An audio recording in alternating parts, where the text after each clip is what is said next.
en roller ou sur la chaussée. Des policiers qui ont violemment réprimé les manifestants. C'est vrai qu'en France, je crois qu'il y a d'autres priorités de sécurité que faire plaisir à l'ambassade de Chine. Ce qui était choquant, c'est de voir des policiers qui arrachaient les fanions de Reporters sans frontières et qui laissaient les béni oui-oui mobilisés par l'ambassade de Chine agiter des drapeaux de la République populaire de Chine. C'est quand même le drapeau de Mao. Il fait toujours comme ça dans tout le pays. Sur les Chinois, ils sont toujours comme ça. Ils respectent les Chinois, ils ne respectent pas les Tibétains.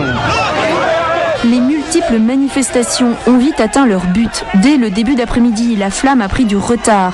Le relais a été interrompu à plusieurs reprises. Symbole suprême, les autorités ont même été contraintes d'éteindre la torche pendant une vingtaine de minutes.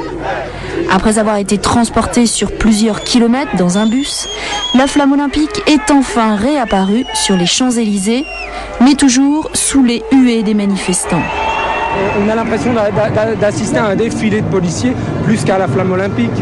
Donc on a peut-être réussi ce qu'on voulait. Les derniers relais de la flamme olympique ont dû être annulés. Il n'y a donc pas eu de cérémonie à la mairie de Paris où des centaines de Tibétains manifestaient.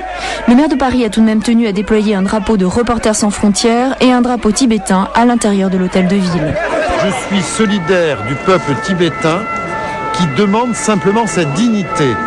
Le Dalai Lama prône la non-violence et le dialogue.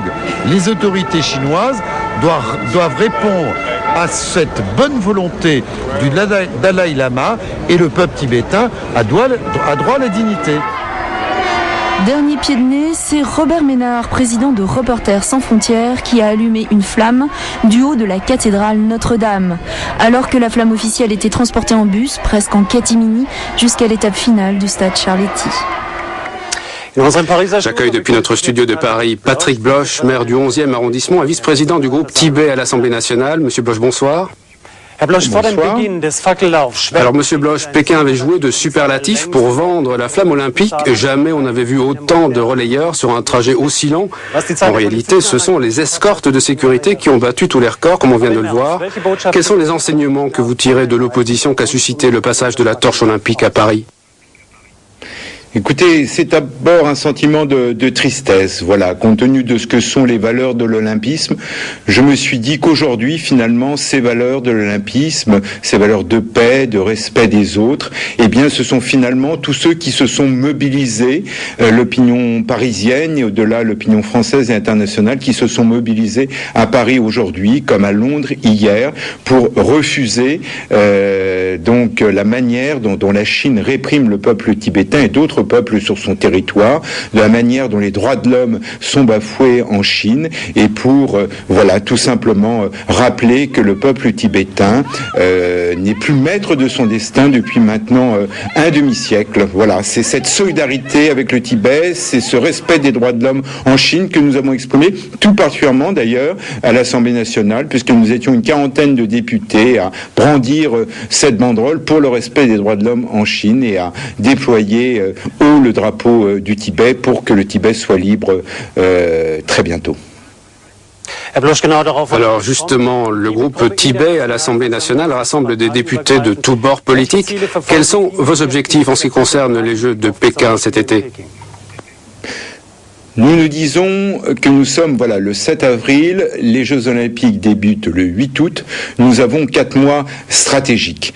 4 mois pour que lorsque s'ouvriront les Jeux Olympiques, on ne puisse pas dire qu'on ne savait pas ce qui se passait au Tibet, tout particulièrement, et dans d'autres régions chinoises. Nous avons 4 mois stratégiques pour qu'il y ait un grand mouvement d'opinion internationale qui amène les autorités chinoises à ouvrir notamment le dialogue avec le Dalai Lama, comme celui-ci le demande, dans une démarche non violente qui a amené d'ailleurs à ce qu'il soit fait prix Nobel de la paix.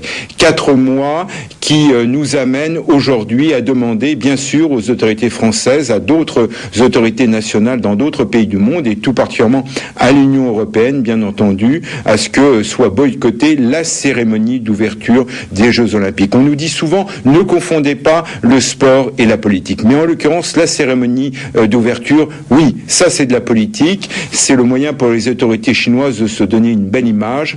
Eh bien, cette belle image n'est pas acceptable à partir du moment où les droits de l'homme sont ainsi bafoués. Et en l'occurrence, voilà, boycottons la cérémonie d'ouverture et laissons ensuite les sportifs participer pleinement au JO. Merci. Patrick Bloch, merci d'être intervenu en direct dans ce journal. Bonsoir.